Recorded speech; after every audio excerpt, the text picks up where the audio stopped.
참고로 오늘부터는 소위 우리가 블랙아웃이다라고는 얘기를 합니다. 무슨 얘기냐? 그러니까요.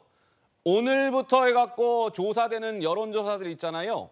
오늘 시점 이후부터 조사되는 여론조사들은 조사를 했더라도 공표를 할 수가 없습니다. 뭐 언론사를 통해서 이렇게 발표하거나 그럴 수가 없어요. 안 됩니다. 그거 법적으로 안 되는 것이고.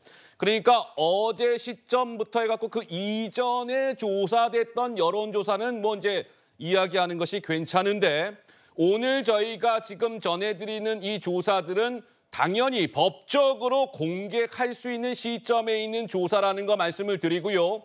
블랙아웃 때는 그 기간 직전의 조사들, 그러니까 가장 따끈따끈한 조사라는 것을 감안하고 봐주시면 좋을 것 같습니다. 자, 먼저 서울 도봉갑 먼저 목소리 들어보시죠. 나라가 이 지경이 되도록 윤석열 정권은 무엇을 했습니까? 더 이상 이런 무능한 윤석열 정권에게 우리나라 경제를 맡겨놓을 수 없습니다. 할 수 있습니다. 저는 혼자가 아닙니다. 조금 전에도 소개 올렸지만 저에게는 든든한 민주당 정치인 선배들이 있습니다. 여러분 한번 믿어주시겠습니까? 네! 지금 도봉갑에는 차은우 후보나 이재명 대표가 잘생겼다는 후보가 있습니다. 자기 지리를 모르는 후보가 있습니다. 도봉 사람 든든한 도봉의 아들 김재성을 밀어주시고 꼭 국회에 보내주셔서 도봉 발전할 수 있도록 많이 도와주십시오. 감사합니다. 자, 서울 도봉갑. 이 도봉갑은 사실은 이게 여론조사가 의외로 많이 발표가 안 돼 와가지고 저희가 이게 전해드릴 수 있는 기회가 없었는데 마침 이제 따끈따끈한 조사가 나와서 여론조사를 보여드리겠습니다. 보시죠. 참고로 이 도봉갑 지역은 노도강이라고 해서 노원, 도봉, 강북 여기는 민주당이 굉장히 강세 지역입니다. 그런데 자 34살 안귀령, 36살 김재섭 간의 대결, 젊은 피 간의 대결 이러합니다. 6%포인트 차이. 오차범위 안에 있습니다. 오차범위 이내에 있습니다. 누가 앞선다, 뒤진다 이런 것이 의미가 없어요. 박빙승부를 이어가고 있다.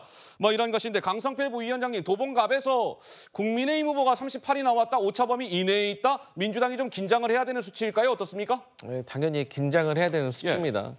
근데요, 이제 그 유명한 정치학자가 이런 표현을 하더라고요. 표면 심리와 심층 심리. 그러니까 심층 심리는 지난 2년 동안 쭉 윤석열 정부에 대해서 부정적인 여론이 형성되어 있는 거고 표면 심리는 지난 한 두세 달 동안에 국민의힘과 민주당 둘 다 어커니서커니 하면서 잘못했던 것들이 쌓이는 거예요. 그래서 이 심층 심리가 표면 심리를 이긴다는 거죠. 그러니까 이 단기간에 결정된 거 가지고는 어떤 심리를 좌우할 수가 없다. 그 말은 즉슨 2년 동안 오랫동안 꾸준히 정립되어 온 윤석열 정부에 대한 부정심판론은 도봉갑에서도 반드시 이루어질 거라고 보고 있고요. 예. 어쨌든 이 지역은 둘 다 젊은 MZ세대의 어떤 대결이기 때문에 흥미롭게 보고 있고 누가 되든지 간에 젊은 피가 국회로 돌아와서 22대 때는 조금 젊은 정치 잘해봤으면 좋겠습니다.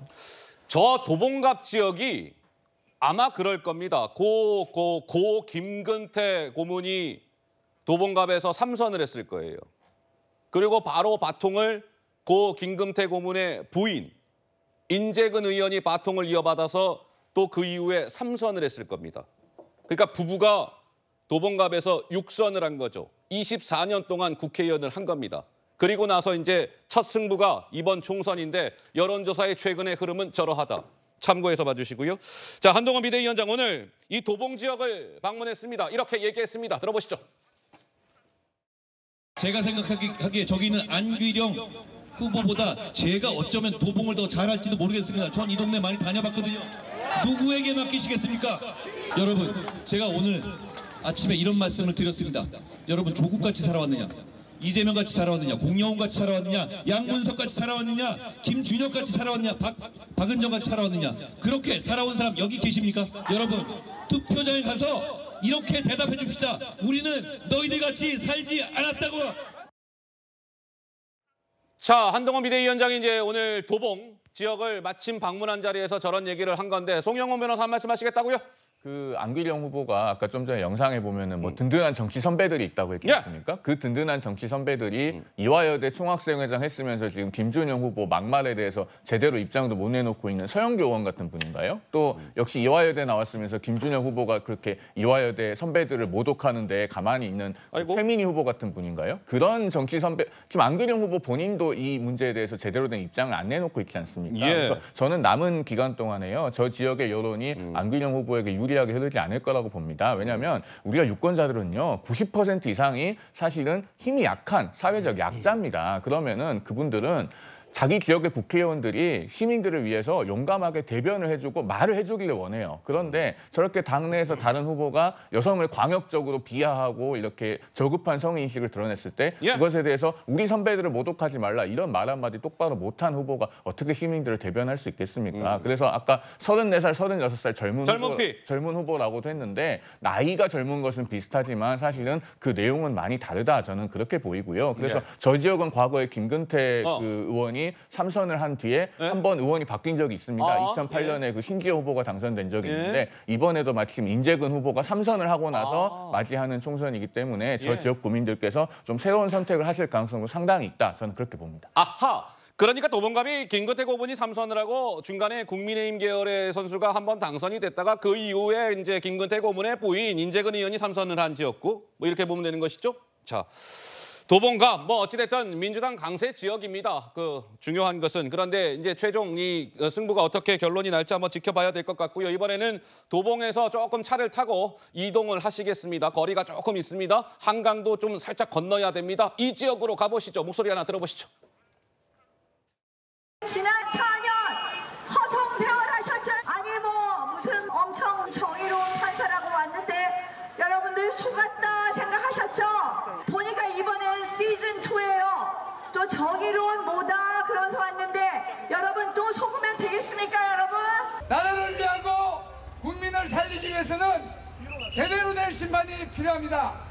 제가 동작을해서 윤석열 정권 탄생에 책임 있는 나경원 후보를 정확하게 이겨서 제대로 심판하겠습니다.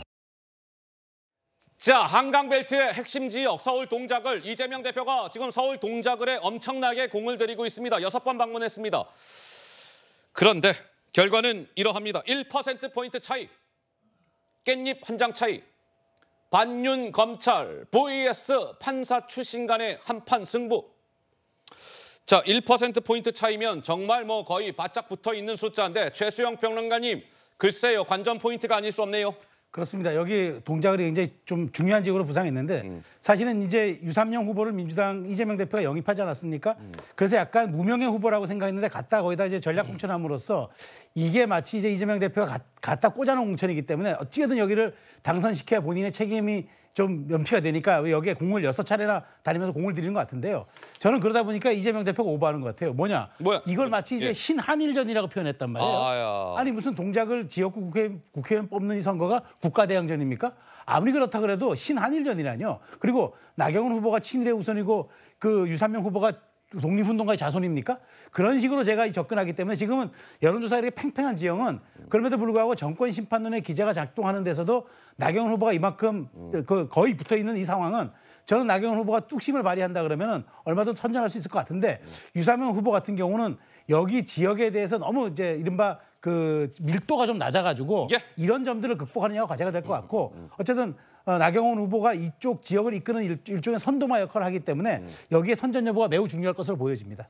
네, 이게 지금 이제 한강벨트가 여러 지역 되는데요. 특히 동작을 지역이 국민의힘도 그렇고 뭐 민주당도 그렇고 굉장히 공을 들이고 있는 지역입니다. 누가 이기느냐 이게 왜냐하면 이제 주변 지역으로까지의 파급을 미치기 때문에 이 동작을의 결과에 관심이 모아질 수밖에 없는데 글쎄요 뭐 어찌 알겠습니까? 4월 10일 이후에 그 결과를 알 수 있을 듯하고요. 이번에는 서울 지역 이제 두 군데를 살펴봤고요. 이번에는 살짝 이동을 해서 경기도 지역 가운데 한 곳을 살펴보겠습니다. 어딜까요? 경기도 하남 목소리 한번 들어보시죠. 연세 높으신 어머님께서 이렇게 말씀하십니다. 나는 여태 추미애가 꼴 보기 싫었다. 그런데 인자 보니까 추미애 말이 다 맞더라. 0.7% 깻잎 한 장 차이가 이렇게 나라를 망가뜨릴 줄 몰랐지 않겠습니까? 추미애가 옳았죠? 검찰 독재를 제대로 심판할 장수 누굽니까?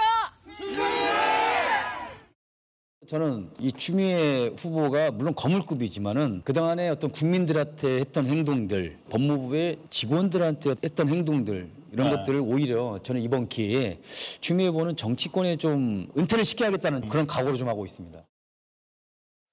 자, 경기도 하남갑 추미애 전 법무부 장관이 나선 지역인데 여기에 여론조사는 이렇게 나왔습니다. 그런데요. 두 인물의 상징성이 큽니다. 왜?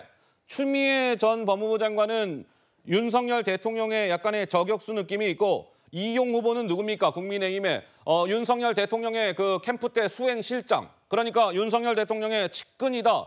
뭐 이런 평가를 받는 사람들 간의 한판 승부. 현재까지의 스코어 13%포인트 차이. 이것은 오차 범위를 벗어납니다. 추미애 후보가 앞서가는 모양새인데 박성민 최고보시기에는 하남갑 이대로 이 추세가 굳혀질까요? 아니면 남은 변수가 있을까요?